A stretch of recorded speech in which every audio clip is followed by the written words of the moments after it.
Boa tarde a todos e todas, sejam bem-vindos à segunda edição da FLIPF, Festa Literária Internacional da Praia do Forte. Nessa edição, em formato virtual, com mais de 100 atividades entre mesas literárias, oficinas, apresentações artísticas, programações infantis, saraus, batalha de slam, conversas com autores e autoras e lançamentos de livros. A segunda FLIPF iniciou na quarta-feira e segue até hoje, 28 de fevereiro, com toda a sua programação, incluindo essa que chamamos de Redes de Livros. O nome desse espaço foi em homenagem, né, aos pescadores da Praia do Forte, que nos encantam com suas redes ao mar. Rede também que nos remete a conexões, nesse caso, interligando os autores e autoras ao público leitor, incentivando a ampliar esse contato e o apreço pela leitura. A segunda FLIPF é uma realização da Trevo Produções e da Gabiroba Cultural e tem a LDM como livraria oficial do evento. O projeto conta com apoio financeiro do Estado da Bahia através da Secretaria de Cultura e da Fundação Pedro Calmon, Programa Aldir Blanc Bahia, via Lei Aldir Blanc, direcionada pela Secretaria Especial da Cultura do Ministério do Turismo, Governo Federal. Para acompanhar toda a programação, se inscreve aqui no nosso canal, no YouTube, né? E no site flipf.com.br. Convidamos agora o escritor e poeta Victor Rodrigues. Olá, Victor, boa tarde. Olá, boa tarde.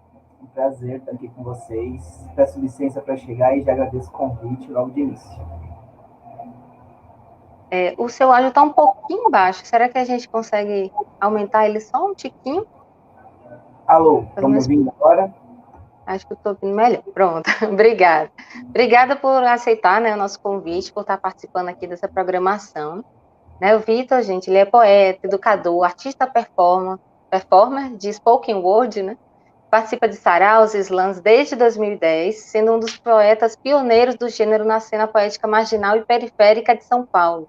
E lançou 3 videoclipes, além do EP e videoálbum de spoken word, Aprender a Morrer, em parceria com a banda Bratislava. Publicou também a série Praga de Poeta, Sinceros Insultos e Aprender Menino, o livro Versos para Aumentar o Mundo e o mais recente, Deuses Fazendo Bolo ou Ingredientes para Nascer de Novo. Tem até poema estampado em camisetas por aí, né, Vitor? Vitor, seus braços... Oi? E pichado em alguns muros também. E Sim. ônibus. Então, seus braços são longos e sua poesia voa além das páginas do livro, né? Eu queria saber, o que é ser poeta para você? Ser poeta, para mim, é uma escolha. É um jeito que eu escolhi viver a vida e ver o mundo e ouvir as histórias e contar as minhas. É uma escolha. Escolha de vida. Sim. Eu costumo dizer assim, quando eu dou muitas oficinas, né? E muitos cursos de formação, e eu costumo dizer que no momento que você decide que você quer trabalhar esse seu lado poeta, você vai mudar o seu modo de se relacionar com as coisas. Você vai começar a entender que o jeito que você está escolhendo se colocar no mundo é através da palavra. Então é isso que você vai ficar caçando, né? Onde é que estão esses poemas prontos pelo mundo que você pode pescar usando dessas redes aí e colocar o que você tem a dizer também. Então, ser poeta para mim é essa escolha. É isso. E você, envolvido, né, em diversas ações em torno da leitura e da poesia, me fale, para que e por que ninguém lê? Para que e por que ninguém lê? Que é uma das suas ações, né? Sim, era um programa que a gente tinha de pegar os livros que eram lançados e botar para circular. E, na verdade, era mais uma pergunta do que uma afirmação, né? Ninguém lê, e aí a gente fazia o evento mais para mostrar que as pessoas liam sim. A gente geralmente comprava de 50 a 100 exemplares de um livro de autores independentes e periféricos ou periféricas, de autores autores que a gente conhecia, que a gente encontrava na rua, por onde a gente circulava. A gente comprava esses livros e distribuía durante um mês para pessoas que se comprometiam a ler, ou colar no evento para discutir, ou emprestar esse livro depois de lido. E aí, nesse dia, a gente tinha a pessoa que escreveu o livro presente para ouvir comentários sobre impressões sobre a leitura e se defender também.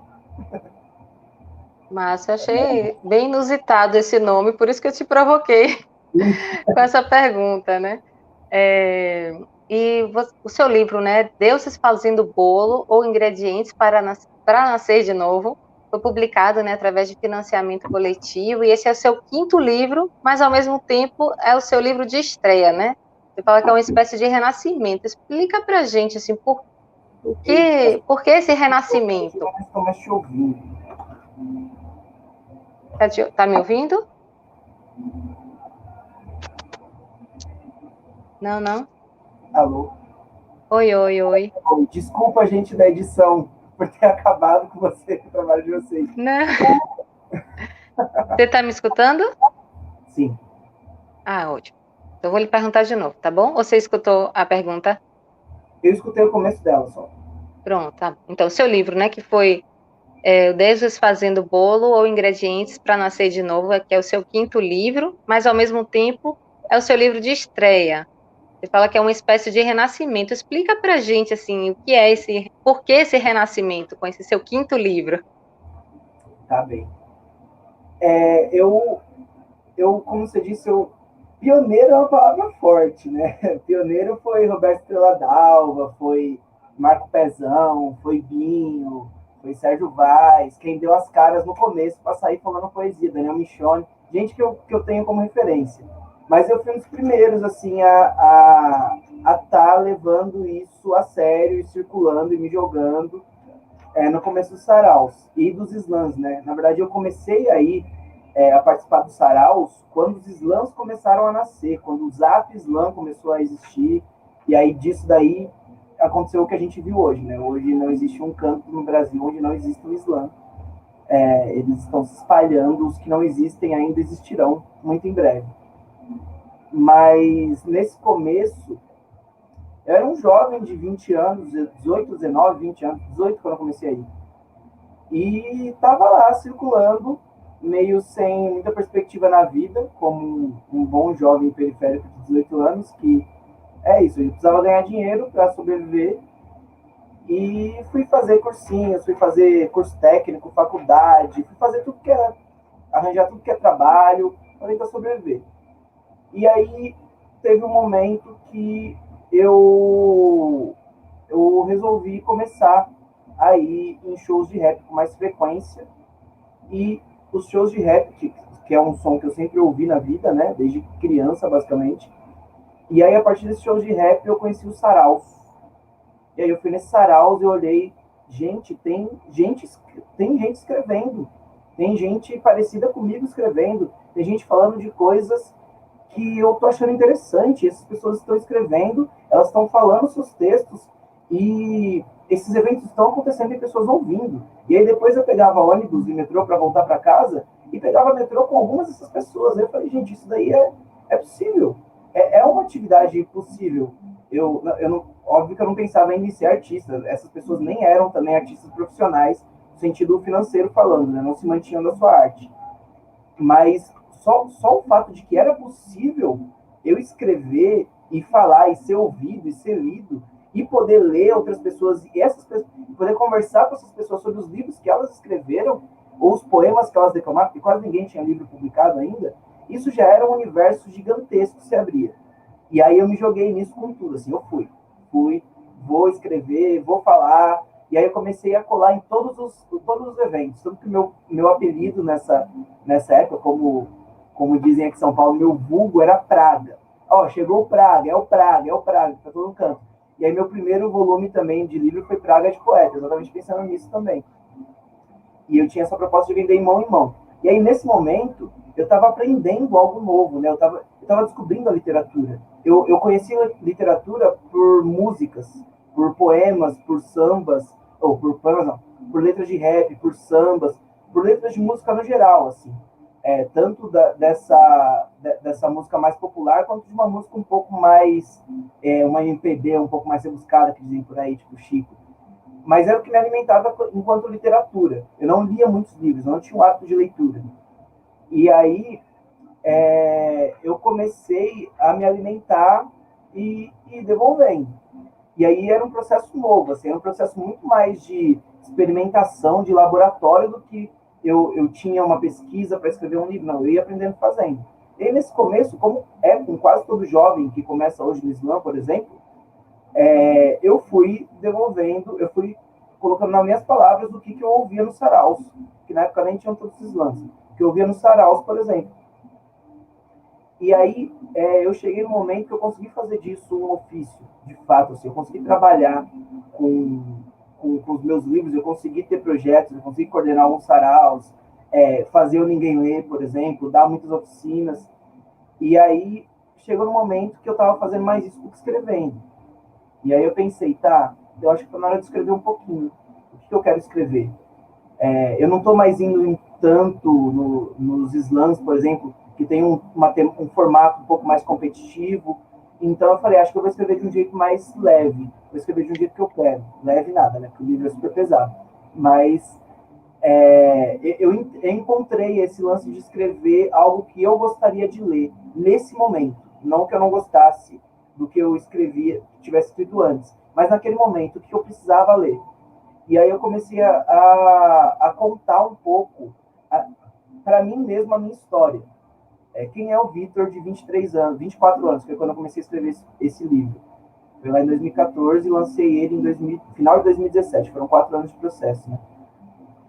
E aí eu fui encontrando esse livro. E aí, junto com encontrar esse livro, eu encontrei também o que eu queria fazer com a poesia. Eu já estava morando sozinho, eu pagava minhas contas com isso.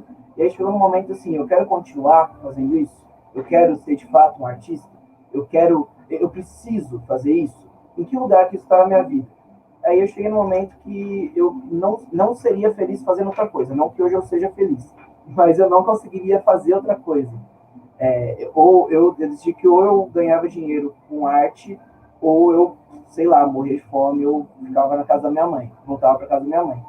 E aí esse livro foi esse momento, assim, porque foi um momento de muita crise também, algumas crises de saúde, de depressão. Eu tenho um marca-passo que eu conto no livro, então esses vai e vem de fazer cirurgia toda hora para ajeitar alguma coisa sempre atrapalha os planos um pouco de vida. E aí esse momento foi assim, como que eu quero sobreviver, né? Nesse mundo, desse jeito, nessas condições que eu tô. Tendo nascido pobre, não tendo estudo, de certa forma, não fiz faculdade, e tendo essas doenças, que são doenças que determinam a minha vida, né? E aí eu decidi ser um poeta e falando sobre isso. E aí foi um renascimento mesmo, assim, minha carreira é outra a partir desse momento. Ah, que bacana. E você pode ler um trecho para a gente conhecer esse livro? Posso sim. A gente precisa falar dos escombros. O passarinho que pousava na varanda pousa na pedra e na poeira depois da demolição, e a gente precisa falar desse passarinho. A mãe já perdeu 3 filhos e transa todas as quartas-feiras sem anticoncepcional. A gente podia ouvir essa mãe. Um senhorzinho enterra mais um compadre e faz questão de gritar: eu cuidei dele até o fim, falta de trato não foi, não foi, não foi, não. Eu quero almoçar com esse senhor. Eu sei que todos os dias alguém acorda e vai morrer numa guerra em algum lugar do mundo, mas tem uma criança me olhando de frente enquanto balança as pernas e batuca na cadeira. Eu vou conversar com essa criança. Eu vejo senhores que não cortam as unhas dos dedinhos, senhoras que vestem chinela junto com as meias. Começo a crer que o vô foi poeta sem saber, que a avó é poeta ainda, e até parece linda essa história de improvisar. Não é herança, é mania de palavra desmedida. Precisar inventar que a vida não basta. A rua vasta que dá em casa resume a luta de classes. Toda vez que eu atravesso e um carro não passa.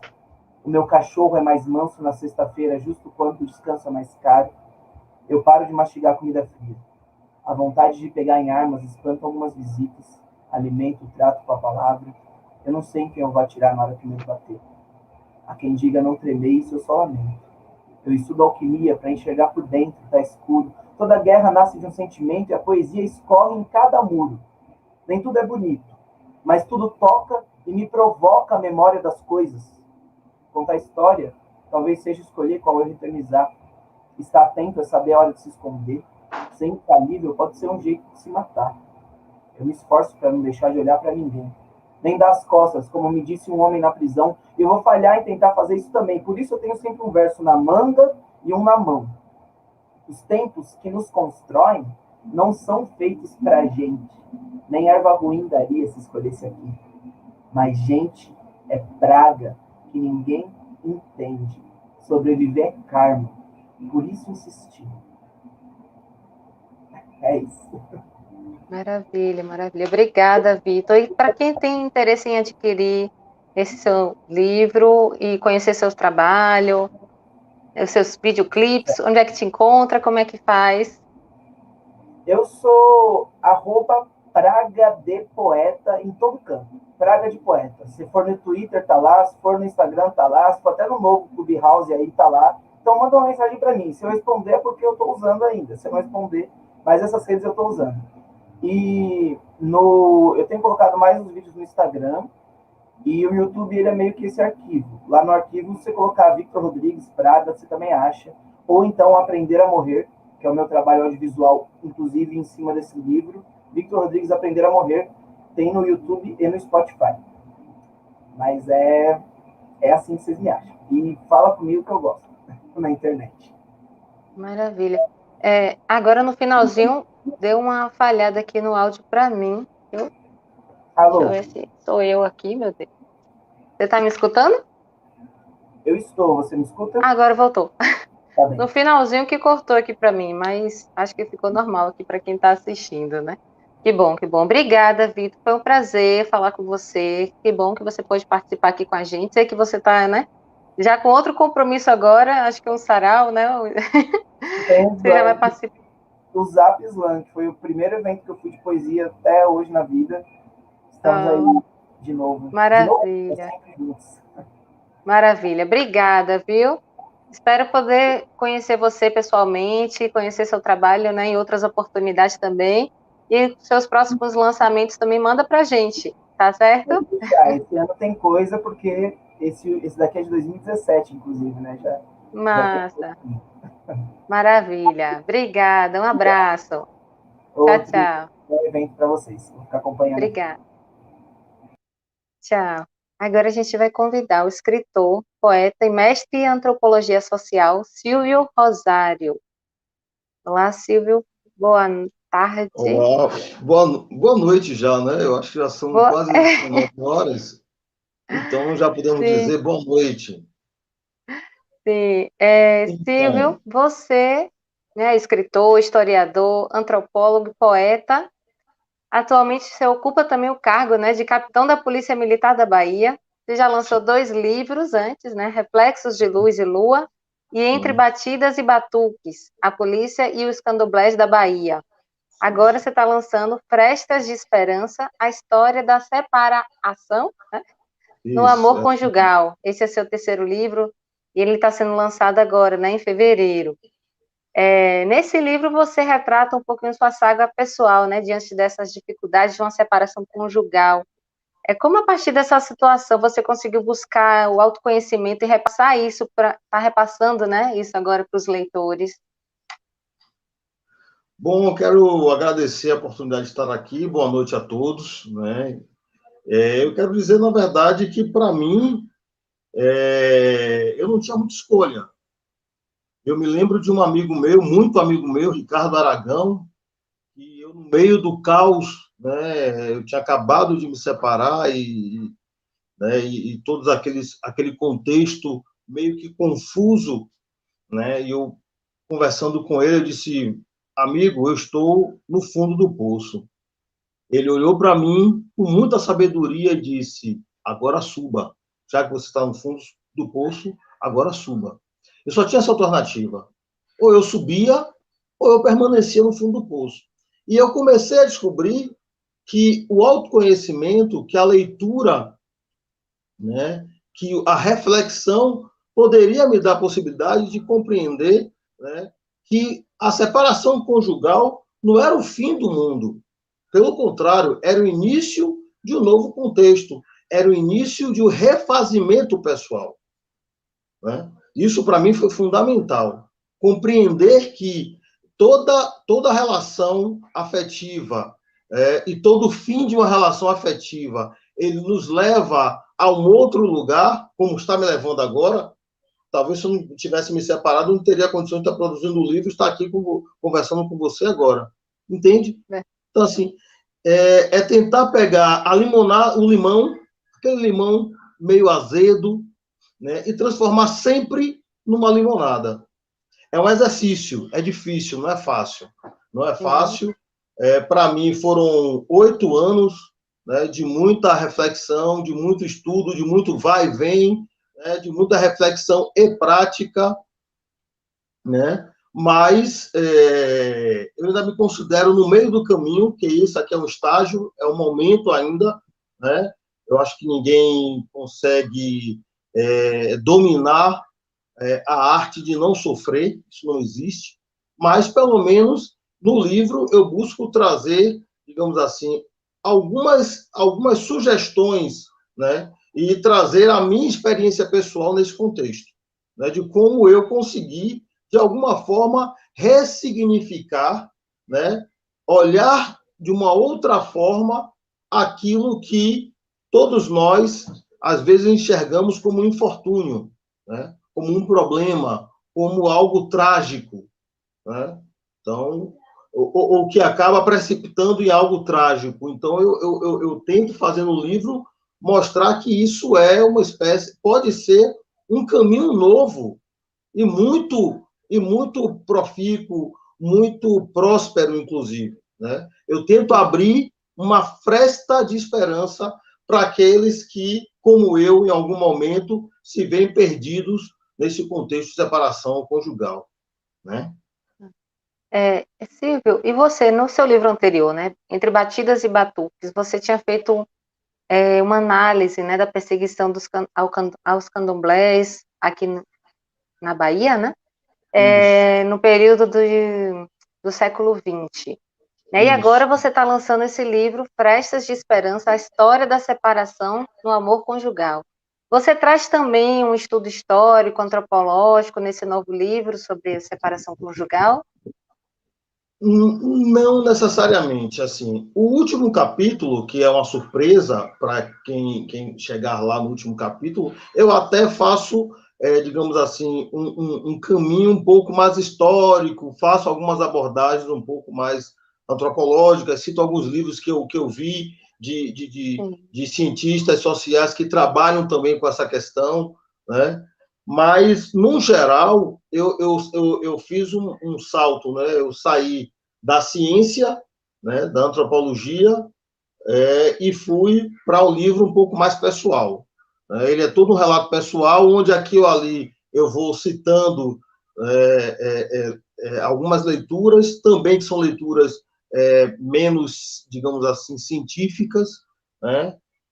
Alguma coisa de filosofia, né? Alguma coisa de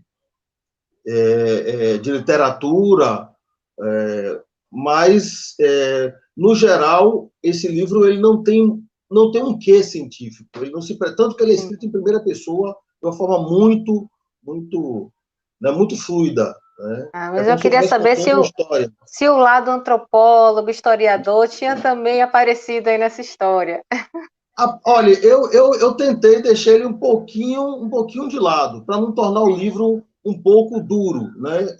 Esse livro é um livro que eu gostaria que toda pessoa tivesse condição de ler, todo mundo. Fosse um livro que interessasse e fosse acessível a todo mundo. Então, por isso é que eu busquei, de alguma forma, não enrijecê-lo dentro de um contexto ou dentro de um padrão da ciência. Né? Esse foi mais quase que um desabafo literário meu, né? Quase que um processo de catarse. Né? Eu coloquei para fora a minha experiência, na esperança de que essa experiência pudesse servir a várias outras pessoas que passam também por esse contexto, né, de separação, seja de um afeto menos formal, né, digamos assim, de um namoramento, ou seja, de um afeto mesmo, de um casamento, enfim, que às vezes, como no meu caso, envolveu filhos, e tudo isso torna o contexto muito mais difícil de se lidar. Né? É isso até que eu ia te perguntar. A quem esse livro se destina, né? Assim, o público seria realmente para as pessoas que acabaram de se separar, ou quem já passaram, já superaram essa fase? Para quem que você acha que é esse livro? Eu acho que para todo mundo, porque quem nunca sofreu, né, por amor, vamos colocar assim, né? Quem nunca passou por um processo de separação, de desacasalamento, né? Seja no amor conjugal, seja num relacionamento mais fluido, mais, digamos assim, menos complexo, se é que é possível se colocar dessa forma, mas quem nunca sofreu, quem nunca passou por um contexto de separação, né? Então, assim, e eu, ao longo do livro, eu vou tentando falar, conversar com aqueles que estão passando por um processo de separação conjugal, aqueles que pretendem entrar numa relação conjugal, né? Porque eu fui refletindo e percebendo, tentando perceber os meus erros, né? Da onde eu saí, qual foi o senso comum que me levou a olhar um relacionamento e olhar a minha parceira da forma como eu olhava, entende? Então, isso foi muito, muito importante para mim, para que eu pudesse, de alguma forma, hoje, ter a condição de desmistificar algumas questões, né? De tentar, como é que eu posso colocar? De tentar dar a minha luz a algumas questões que nós, muitas vezes, passamos apercebido, né? Relacionar-se é o grande desafio do século XXI. Nesse mundo, como dizia Bauman, né? Nesse mundo líquido, nesse mundo meio sem forma, onde as relações são muito fluidas, né? São muito rápidas e perderam uma forma original, né? A ideia da liquidez é justamente essa. Então, como você desenvolver, como você encarar um relacionamento saudável, né? Nesse mundo líquido, né? Nesse mundo de incertezas, né? Onde a Balma fala isso de forma muito fantástica, né? Nesse mundo onde nada é muito certo, nada é muito manipulável. Como você se relacionar? Então, eu tento, de alguma forma, também trazer isso de uma forma muito leve, né? Essas questões para quem pretende se casar, por exemplo, para quem é solteiro e pretende se relacionar, né? Ou quem está se relacionando ainda de uma forma muito fluida ainda, né? E para aqueles que estão casados também, eu acho que também é um livro muito importante, porque você acaba tomando pé de algumas questões que afligem o casamento. Por exemplo, eu falo muito em rotina e obrigação. E silêncio. Quando você, no seu casamento, na sua relação pessoal, você começa a encarar o seu devir, a sua dinâmica diária como rotina, como obrigação, e, sobretudo, quando os silêncios começam a aparecer na relação com o outro, por exemplo, o seu marido, a sua mulher, ou seu namorado ou namorada falou alguma coisa que você não gostou. Aí você simplesmente, eu nunca mais vou falar isso para fulano, para que ele não venha me cobrar. Esse silêncio precisa ser colocado como um grande alerta, porque isso pode estar desenhando o início de um fim. Com certeza. O Porque diálogo relacionamento... é fundamental, né? Sim, O sim. diálogo. Eu falo isso porque eu tenho um relacionamento, casamento de 16 anos, viu? Pronto. Mas Então, a rotina também não. A gente tem que ter realmente assim uma certa habilidade para conseguir exatamente. aguentar. Exatamente. Então, assim, você Exatamente. querendo ou não, assim, para quem está casado, consegue pegar algumas dicas aí, né, de Sim, sim, como sim. evitar a separação, né? Porque Nesse eu seu digo, olha, eu me livro. separei porque não houve jeito, né? Porque existe um momento realmente que você percebe que não tem como você recuar, você retroceder. Então, algumas pessoas que leram os primeiros escritos, as primeiras versões, disseram: Silvio, você está fazendo apologia à separação? Não. Pelo contrário, se puder casar, não descase. Se puder permanecer casado, não descase, porque realmente é um infortúnio, é complicado, é difícil, a gente sabe disso, né? Então, assim, eu sempre falo, faça de um tudo para permanecer, né, na relação, desde que essa relação ela seja saudável, E desde que tem que ela ser não os traga dois, né? sofrimento. Tem que ser os dois lados, né? Fazendo de um tudo para permanecer, né? Porque Exatamente, não dá para exatamente. pesar mais para um lado do que Exa para outro. Exatamente. Não existe o salvador da pátria nessa história, né? Mas se não for possível, não encare a separação como um problema, ou pelo menos não permaneça encarando. Em algum momento, você precisa mudar a chave e compreender que a separação conjugal é algo que pode lhe ensinar muito. Por isso que eu falo de que nós precisamos agir no contexto de separação conjugal. Eu falo sempre, separa-ação. Precisa haver uma ação efetiva para que você construa a sua separação de uma forma muito positiva. Não adianta você olhar o outro e viver na queixa, viver apontando o dedo para o outro, dizendo que o outro é responsável pela sua infelicidade, pelo seu infortúnio, e sem olhar para você. Nesse livro, em momento nenhum, eu cito a minha parceira, porque não interessa. Eu tenho que olhar para a minha dinâmica, o que para mim foi, digamos assim, difícil de conduzir e quais foram as minhas falhas e os meus erros. E eu procuro me desnudar nesse... Foi um processo muito interessante, porque eu procurei me desnudar nesse processo. Eu procurei realmente, dentro do limite do que do literário, né, eu busquei escrever praticamente nu. Né? E em alguns momentos, se me permite falar aqui, sem nenhuma...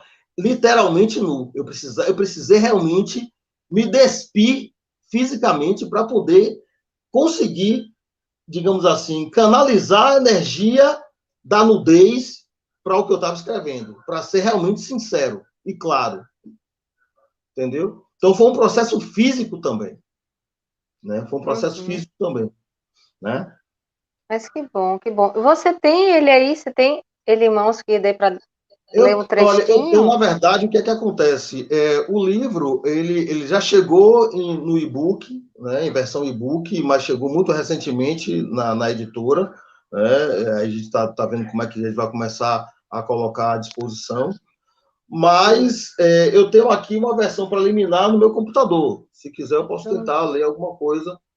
Pronto, Para lê que um vocês... trechinho para a gente conhecer. Pronto. Eu vou olhar para... Tranquilo. Tá? Então, eu vou pegar aqui o último capítulo, Silvio, é o último capítulo que eu chamo assim, Conversa de Pé de Orelha. A separação não é o fim do mundo, pode ser o início de uma nova vida. Falamos muito nesse livro, mas da longa conversa. Espero que os leitores tenham se afetado de alguma maneira com a minha história e gostaria de fazer aqui as últimas considerações. Primeiro, a solução para responder positivamente a um contexto trágico de separação conjugal é olhar para cima e seguir em frente. A busca dos culpados pelo infortúnio não resolve o problema, nem tampouco possibilita o crescimento pessoal. O que nos faz crescer é o autoconhecimento, e costumo dizer que conhecer dá trabalho. Para tomarmos ciência das nossas potencialidades pessoais, precisamos estudar e refletir muito. Como afirmei ao longo do livro, os livros foram excelentes companhias em minha saga rumo ao compromisso de conhecer novas possibilidades de vida após a minha tragédia pessoal. Espera aí. Segundo, a separação não pode ser vista como o fim do mundo. Melhor, talvez seja o fim do mundo que envolvia os integrantes daquela união conjugal específica. E isso é o que existe de pior a ser enfrentado por ambos, marido e mulher, numa relação. Não desejamos encontrar novas perspectivas e preferimos o famoso ciclo vicioso. Em cima da trajetória pessoal, fui tentado várias vezes a permanecer ali, rolando a pedra de Sísifo por medo da mudança.